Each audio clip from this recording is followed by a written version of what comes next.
Welcome to Board Gamers Anonymous, the podcast of board gamers and the insane fun we have at the table together. This is Chris. Hey, and this is Anthony. And this is episode 290, BGG Hotness Fall Preview 2020. We'd like to thank all of our Patreon backers for helping us bring you a brand new episode. All right, Anthony, we are back and we are talking about board games? Are we still talking about board games? I think that's what the show's about. All right. Did I miss a meeting? I missed a meeting.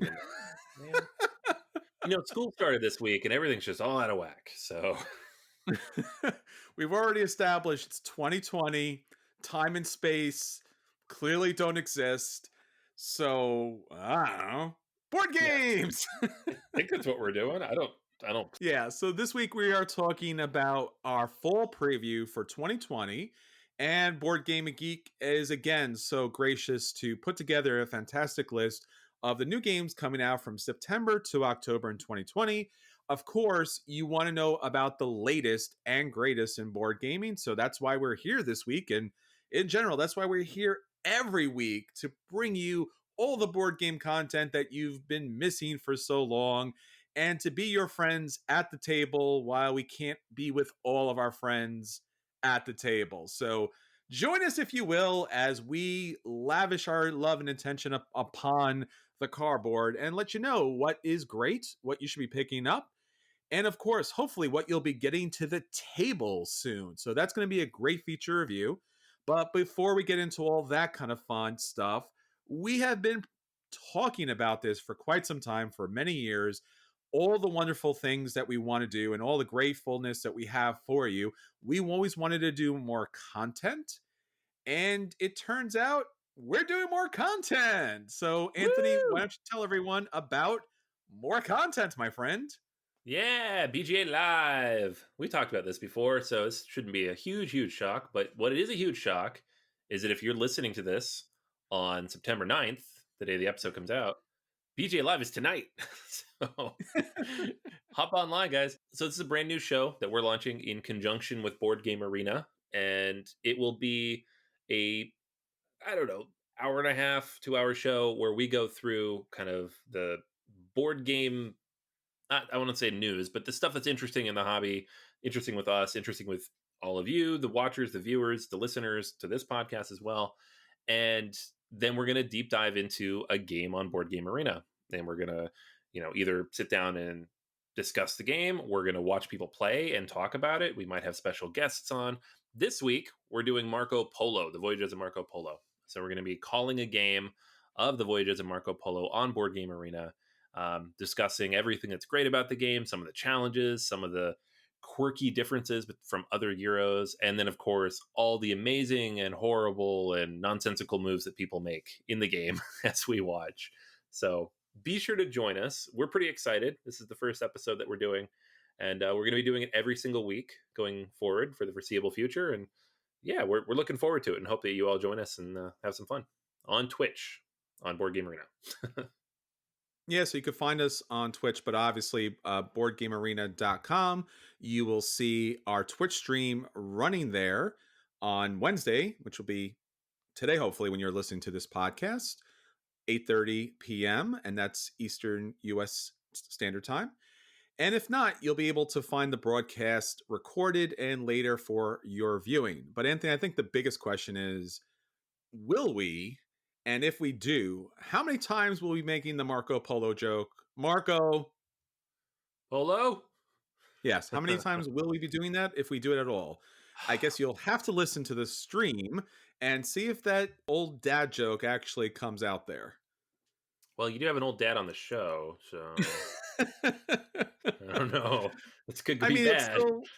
It's still technically summer, so I'm sure some kid somewhere out there in the world is enjoying a pool game with their friends. So, who knows? We may not use it. We may go high class on the episode. We're not really sure what's going to happen. So join us live, and for the first time, not anonymous, in person with faces and such. And again, thank you all so much for your support. It means a lot to us. I hope you are able to join us this week. If not, please join us every week. because again, board gaming is awesome, but in particular, you, my friends, are even more so. So, speaking of which, Anthony, we have our awesome listeners, and they were gracious enough to answer our question of the week. Question of the week is, if you had to choose one game to represent the state of the hobby board gaming today, what would it be and why? So, what's one game that you could point at and say, this is what the hobby is like right now? So, we got a lot of good answers here, of course. I think one of the ones that I was thinking off the top of my head, several people mentioned. So, I think it's kind of the low hanging fruit, Wingspan. um, I think Wingspan does very perfectly encapsulate what has happened to hobby board gaming. It's becoming more mainstream. It's being discussed outside of hobby corners. It's selling hundreds of thousands of copies, and it's about subjects that are not typical board gaming subjects, like birds, right? I'm going to talk about another one today from the same designer, same kind of thing. Thank you to everybody who mentioned Wingspan. I 100% agree. You know, production quality, gameplay, wide range appeal, 100%. Games that were mentioned were Azul, which I think has definitely broken through, along with some other recent Spiel winners like Codenames, which you can find anywhere. We have the Century games. And so some of these are like, these are gateway-ish games, and that makes sense why they would be kind of representative of the hobby. Brian mentions Blood Rage, as there seems to be an overwhelming amount of vitriol on Kickstarter comments and Board Game Geek forums. Feels like we're headed towards Ragnarok. I think in a certain way, yes, that does represent the hobby quite well. Several people also mentioned Pandemic, kind of probably as a joke. State of the world and all. And then Cracio mentioned A Feast for Odin, as there is everything for everybody, which I think is a good way to put that. That game is just a bunch of stuff in a box. A couple other games I wanted to mention on my end. Scythe, I think, is a good I guess a precursor to Wingspan, because same company, same production qualities.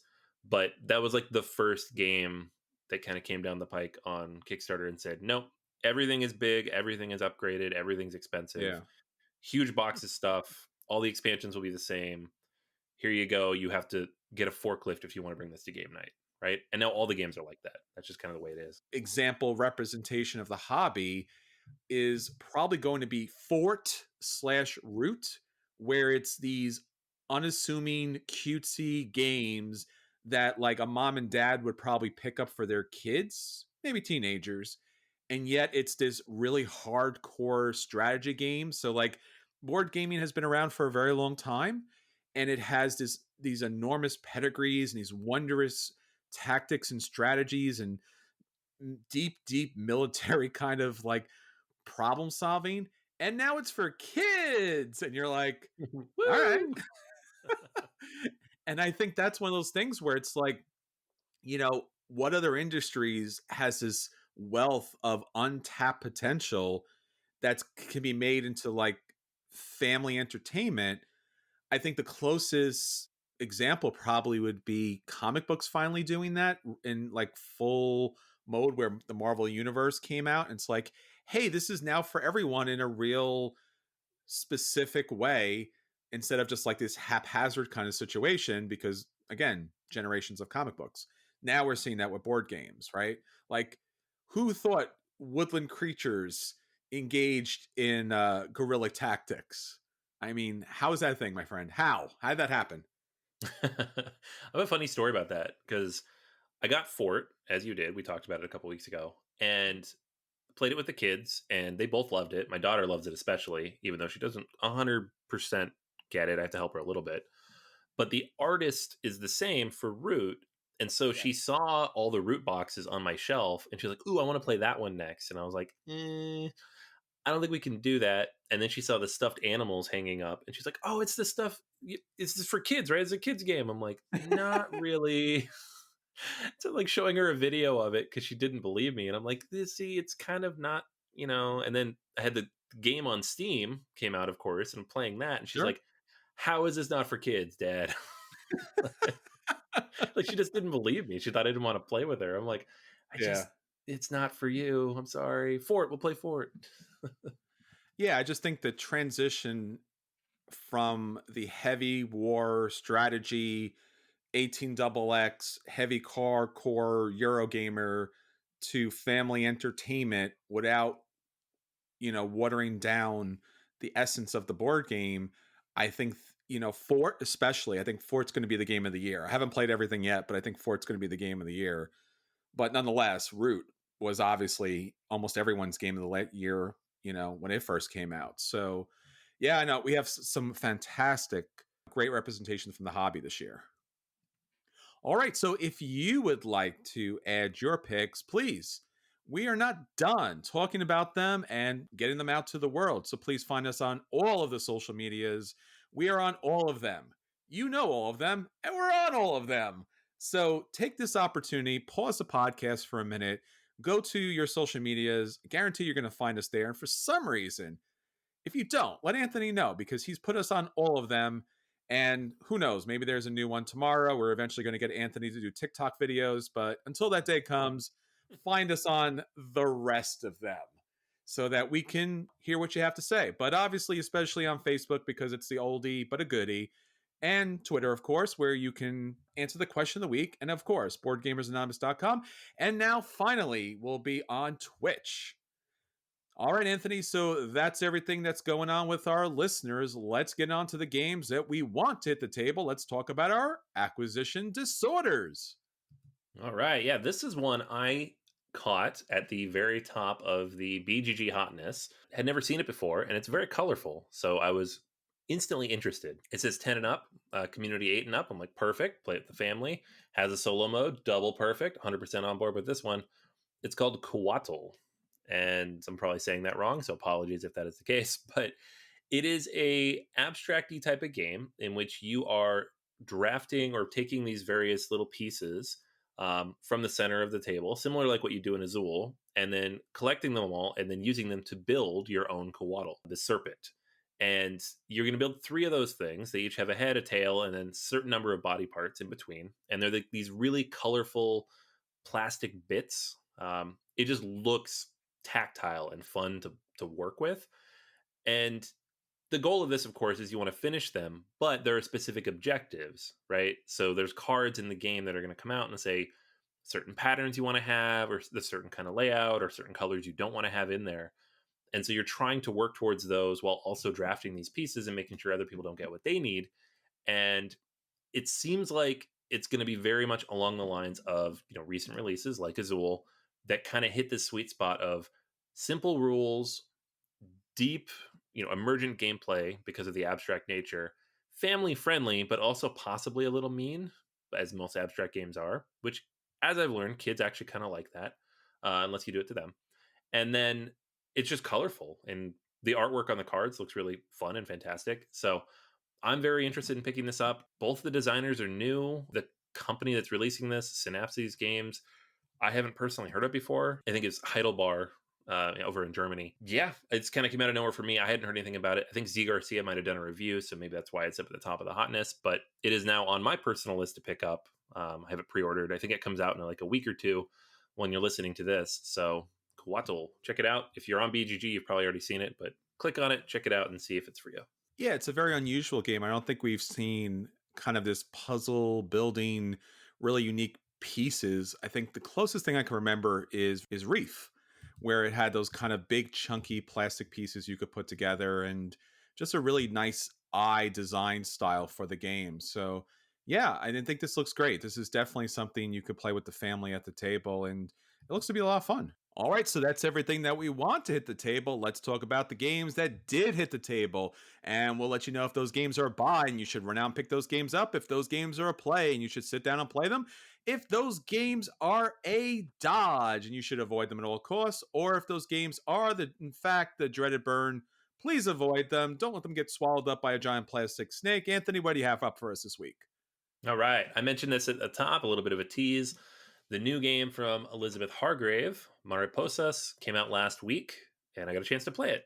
So this is a game about migrating monarch butterflies, which I've always had kind of a fascination with, because when I was a kid, they were around all the time, and now nothing. So they're not doing well in terms of, ecologically.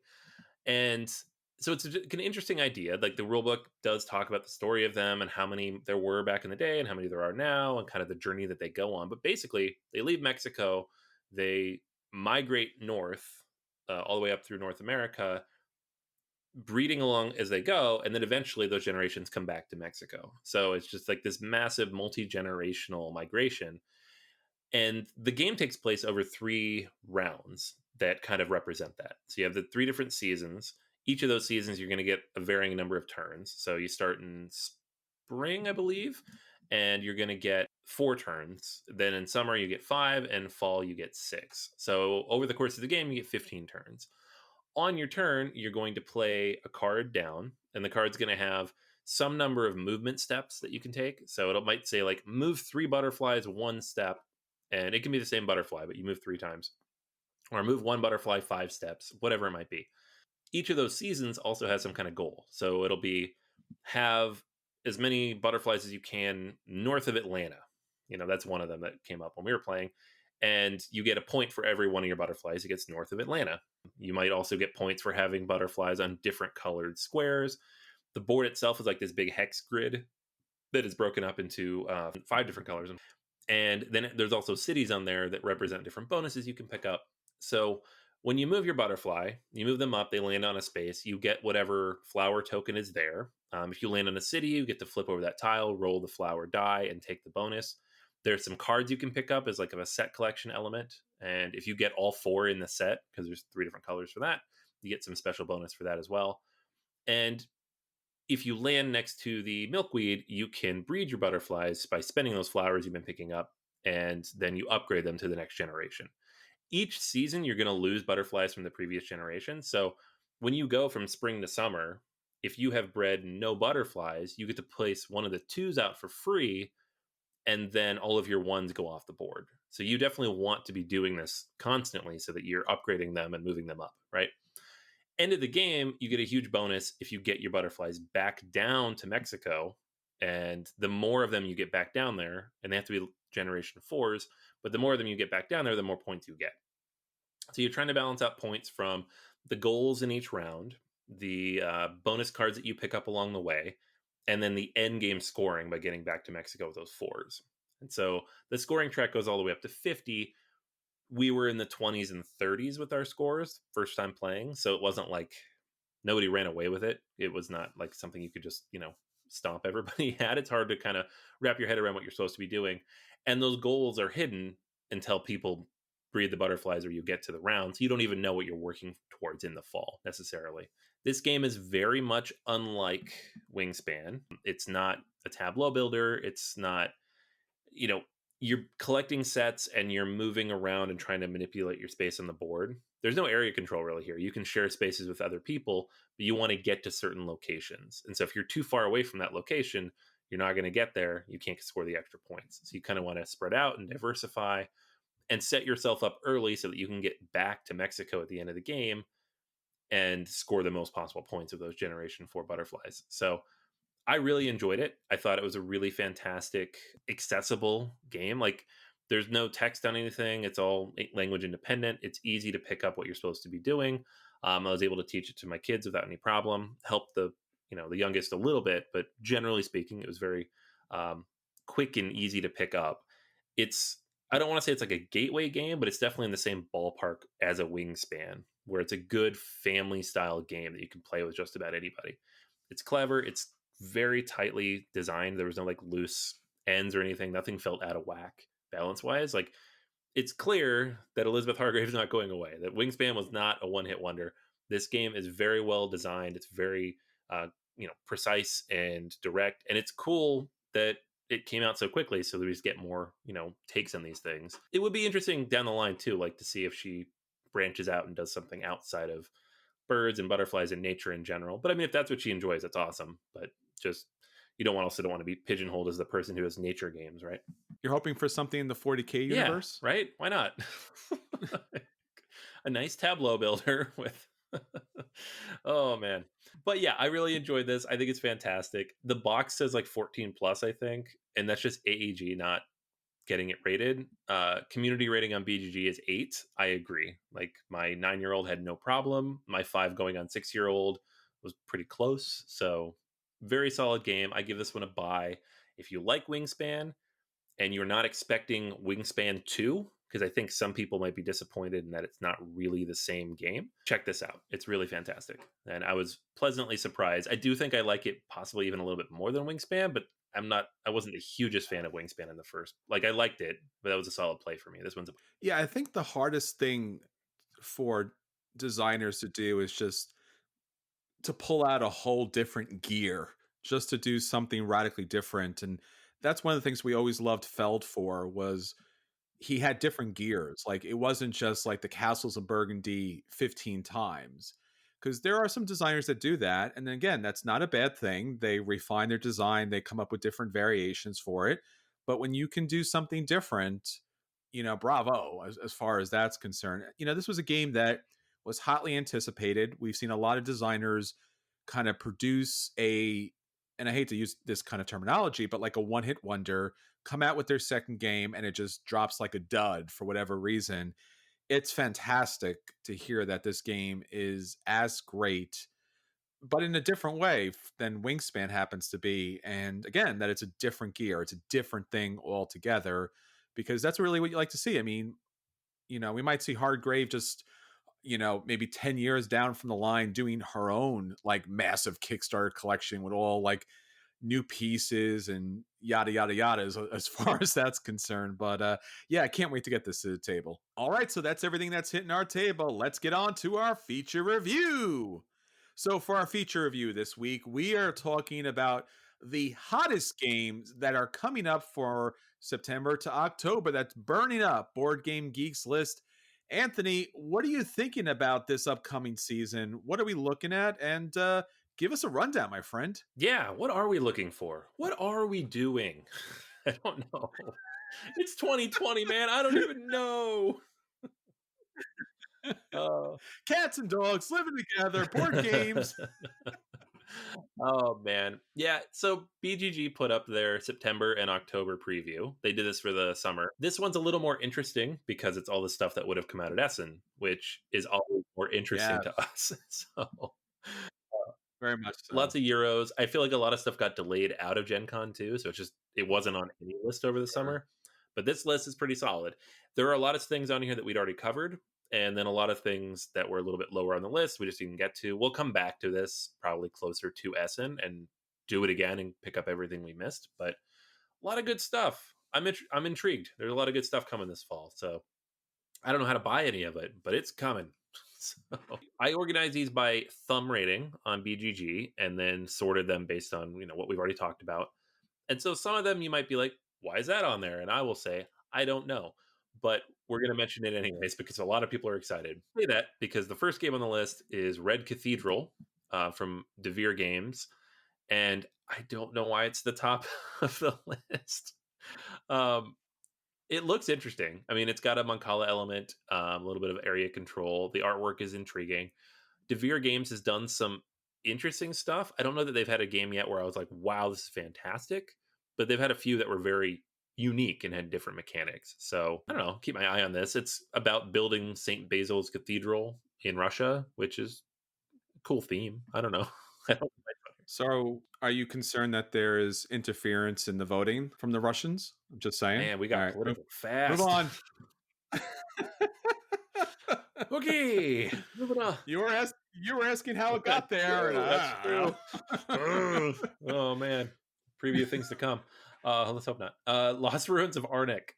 This is from Czech Games Edition. This is their big box release for the fall, and it is a like the cover is very like Lost City of Z, Quest for El Dorado type of thing. So this is explorers going into the jungle, searching for treasures. It's an adventure style game, but like with deck building elements and some worker placement. So it's kind of what CGE's become known for, is taking Ameritrash style mechanics and turning them into Euro games. So you have things like Sanctum or Adrenaline or even Mage Knight, where you look at the box, you think, wow, that must be like an adventure game. And then you get into it, you're like, whoa, there's a lot of mechanics here. So I'm very interested in this, actually. I want to see how it works. Have not seen anything about it yet otherwise, but it's definitely high on my list to check out this fall. Polis is the second edition of Polis Fight for the Hegemony, designed by Fran Diaz. It's coming from Devere Games, and it looks really pretty. And I say that because the first edition of the game, not so much. It's kind of an ugly game. This is a two-player only game. It's like a Civ Light type of thing. It's actually on Board Game Arena, and I have tried to play it, but it is difficult to learn on there. So I'm excited for the physical version. I do know somebody who has a physical edition, but we couldn't get it played before, lockdowns and whatnot. So I'll probably pick this one up because having learned it now twice and played through it it seems pretty cool. Under Falling Skies, coming from Czech Games Edition as well, CGE. And this was a print and play solo game that they picked up and are doing like a full release of. So this is coming out this fall. It is decently expensive for a solo only game, but it looks like they've added a fair bit of content to the box. So I'm interested. I'm always interested in a solo only game. Although when they have too much content, they tend to push me away a little bit because it's just too much stuff going on. I just want a quick, easy game. So we'll see how it goes. All right. And this is always the fun one, is trying to pronounce these board and dice releases. So Tawantin Suyu, I'm going to just say that's right. I think it's right. Think it's right? I don't know. I think we have a general disclaimer on all of our episodes that it's probably not right, but it's fine. It does have a subtitle, The Inca Empire. I'm probably just going to say that going forward. There you go.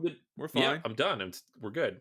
This is the new one from David Turchi, and I love his games. Dice Settlers was fantastic. He's done a lot of work with other people. He worked on Anachrony, does a lot of solo modes.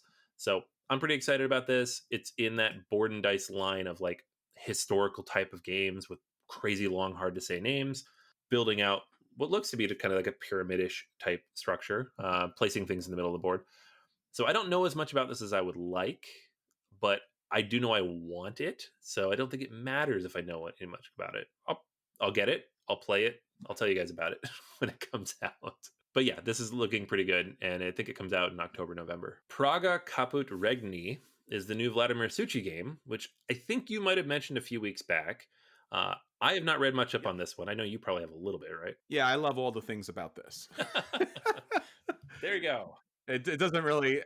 I think that's the most eloquent way of putting that. It just has a lot of the great components that you're looking for in a Euro game, and it has one of the most innovative designs I've ever seen in a board game. I mean, obviously, I'm a big Suchy fan, but I think this current iteration kind of blows out some of his previous ones out of the box, just because it's so different than anything we've seen previously. But again, I haven't played it, so if you like, quasi rondels research and resource management and building, plus some really cool 3D elements, this just might blow you away because it just looks and seems to play very different. But until we get to the table, I'm still buying it. I don't care. It's funny, like I was never as big of a Suchy fan as you, but after Underwater Cities, I'm like, yeah, I'll buy whatever he releases. It's fine. I'll just do it. Yeah, I mean, yeah. Oh man, speaking of buy without having to know what it is, Bonfire from Stefan Feld.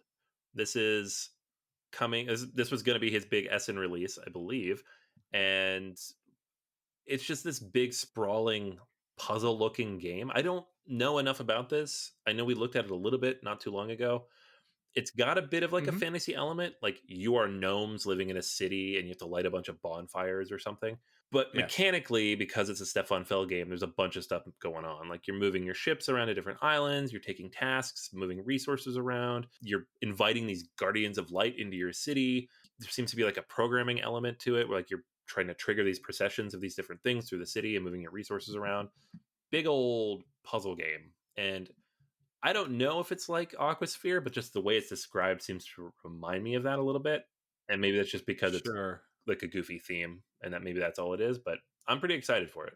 Yeah, you get Feld and you get some really incredible artwork. And as you mentioned, Aquasphere, but it also reminds me of Luna, especially that kind of puzzle element and the separate little spots where you move all your workers and such. So yeah, it's something you definitely could check out on Tabletopia if you're interested in, muddling through with the platform there. Yeah. probably should do that before I like hunt it down and pay an inordinate amount of money to get it to here to the States. Nah, you're gonna do Yeah, that probably. anyway. All right, next one up, Hansa Teutonica, the big box edition. So Hansa Teutonica is not a game I've had a ton of time playing. I think I played it once or twice, and I liked it, and I picked up a used copy. You've probably played it more than I have, though, right? Yeah, I think again, it's one of those games that if you look at the game, whether it's the board or the kind of setup, or you're just like, oh, this is just another generic Euro. And I say that because I have said that many, many times. But really, it's one of the most engaging, interesting, mechanical Euro games that you can kind of put together. And it's tight. I mean, again, it's a very unassuming type of game, but this is the big box version, which it really throws together a little bit of everything. So, again, go beyond the looks of it, go beyond the dryness of it, and really experience a great game. Yeah, awesome. So yeah, big box edition coming out this year. I think the base version's been out of print for a little while, so that's exciting. Yeah. All right, another one up. I'll let you talk about this one as well. Just kidding. It's Trois Dice. You have no interest in this. So. No, because when I play Trois, everyone takes my dice. Like, I wanted to have my dice. I worked really hard for them, and they keep taking them. So, but what about a game where it's just dice that people take? No other mechanics. Ah. All right. I mean, it seems like no matter what comes out in the board game industry, that eventually there's always a dice version and a card version of it. Does that mean eventually there'll be a Board Gamers Anonymous card version and dice version? I don't. I mean, does the logic follow? Yeah, I mean, yeah, obviously. Okay, it's good to know. If we have a game that is literally a dice game, and then they make a dice game of that, how deep down the rabbit hole can we go? I don't know. So, well, I think you're gonna like this. Yeah, I mean, it's a roll and write. I like Trois already. It's in my top 50. I like roll and writes, although I have not soured. I've cooled on them a little bit in the last year because so many came out, and some of them were not great. So I don't know. We'll see how this goes. I do like what they've done with the Trois formula, with the expansion, and with Black Angel. So I'm interested to see how this works. Mm-hmm. All right, let us know. Yeah, I will do that.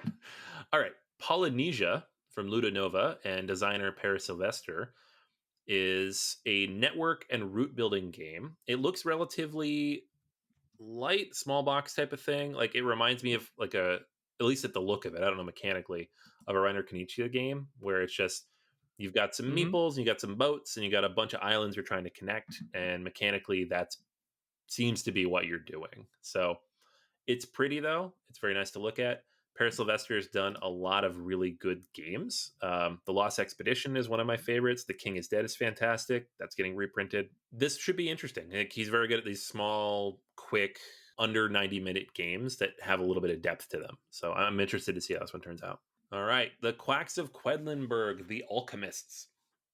Or, as it's listed on BGG, Die Quacksalber von Quedlenberg, die Alchemisten. Because... Oh my goodness. That's easy for you to say. I know. Anthony. I didn't think I'd get through that. I was good. It's probably, I'm sure it's mispronounced, but you know. Look, we grade based on effort here, not on accuracy. Oh man, A+. Oh man. So this is the second expansion for the Quacks of Quedlenberg. This one adds Nightmares, Obsession, and Hysteria to the base game. So you now have laboratories, which you will use to distill essences that you can then use to free the different citizens of Quedlenberg from these afflictions. So basically, everyone's been cursed to some degree. You're trying to help. This is the second big expansion. You can play it just with the base game or with the Herb Witches. This game's awesome. Expansion, the first one is very good, so I'm sure the second one will also be very good. I'm excited. Yeah, I love this. I love everything about this. Again, the artwork looks great. You're looking at kind of like individual situational powers kind of things. So again, I mean, who thought the Quacks was going to be this deep? It was like, oh, this is a great press your luck game. And then next thing you know, everyone's like, no, I really love this. I'm willing to spend like triple the amount of the game price for really awesome components.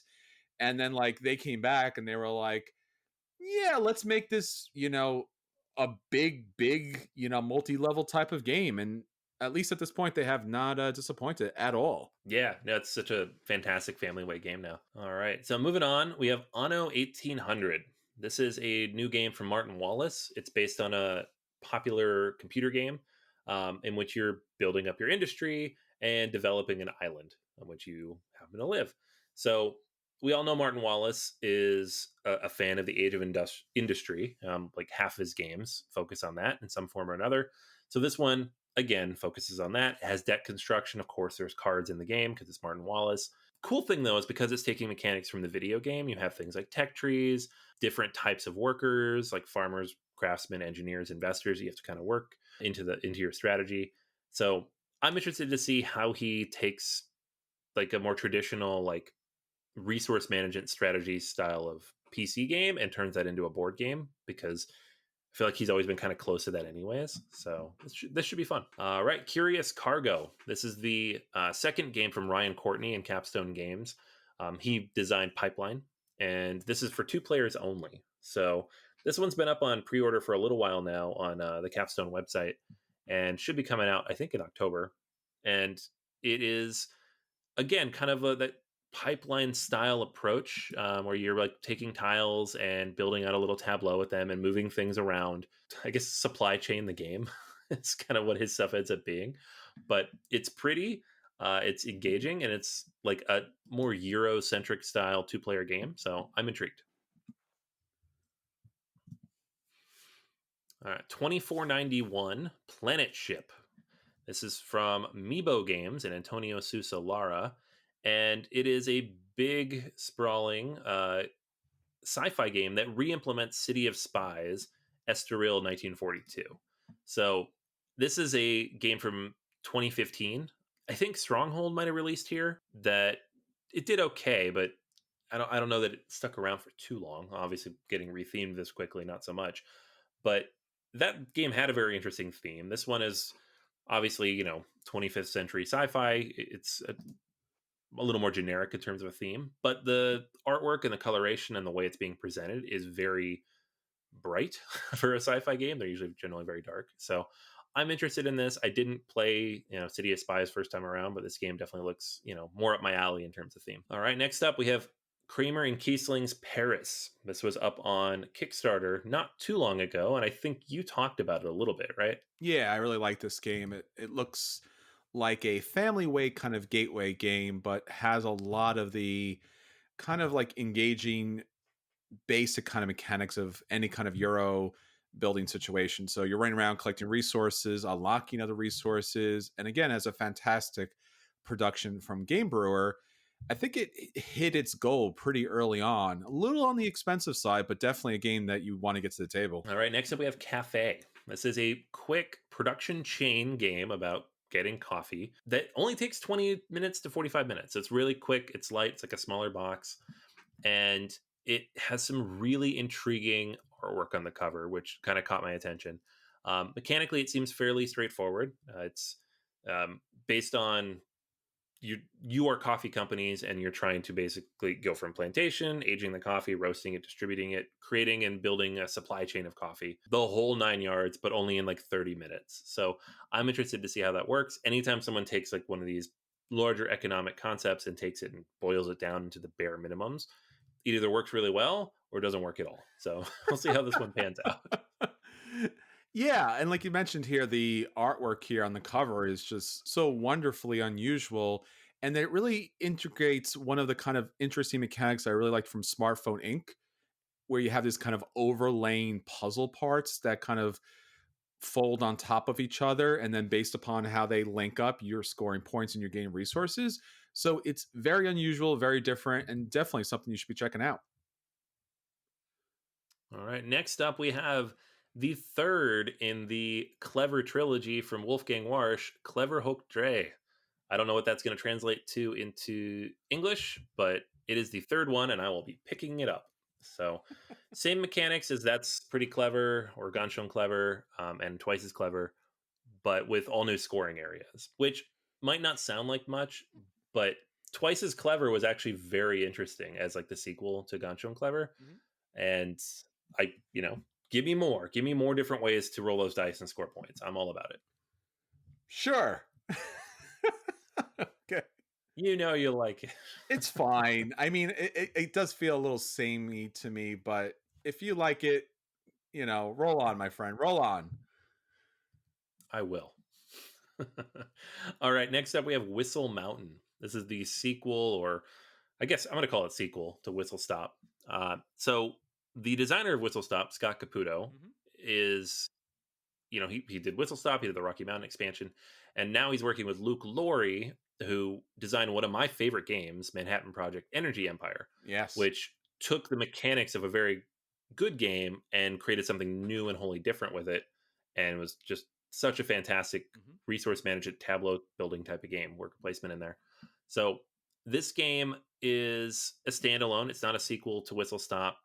Uses kind of the same artwork and it's got a similar theme, but now you're using blimps and hot air balloons. So you're not going through the mountains anymore, you're going over the mountains.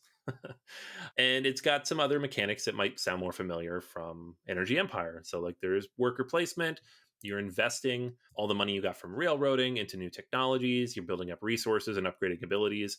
So, it seems like, at least mechanically, there's more going on here than in Whistle Stop. It's supposedly not any longer of a game, so I don't know if it's same weight wise. It's not a lot of information out about it yet, but the pedigree of the designers, the way they're tweaking it, and the combination of like using kind of the similar artwork that they had before, I'm very interested in what Whistle Mountain turns out to be. Yeah, I think the answer to the question, what is the best heavy Euro game that you've never played? The answer is the Manhattan Project Energy Empire. It's just a wonderful, crunchy, fantastic, fun, different type of game that most people have never played because they just think it's another rehash of Manhattan Project. And this looks, completely new and different and odd and interesting and wacky at the same time. And I really don't know how you're particularly supposed to even talk about this game, but just it's got a little bit of everything, as you mentioned: tile placement, player powers, worker placement. But if you just take a look at the board, it's very, very different. So I'm really excited about this. Absolutely. Yeah, me too. Next one up is the newest from Phil Walker Harding, Cloud City. This is coming from Blue Orange Games. It is listing as a very light game for ages like 6 and up, which makes sense for Blue Orange. And it is a city building type of game, but really what you're focusing on here is the walkways throughout the city. So you're earning points based on the longer your walkways are and how they connect to each other and where they go through. So you're trying to connect the buildings, you're trying to connect different types of buildings. There's like forest walkways and river walkways and ice walkways. So, like, seems like it's taking a lot of the ideas behind, like a city builder type of tile laying game and boiling it down to just one component in there.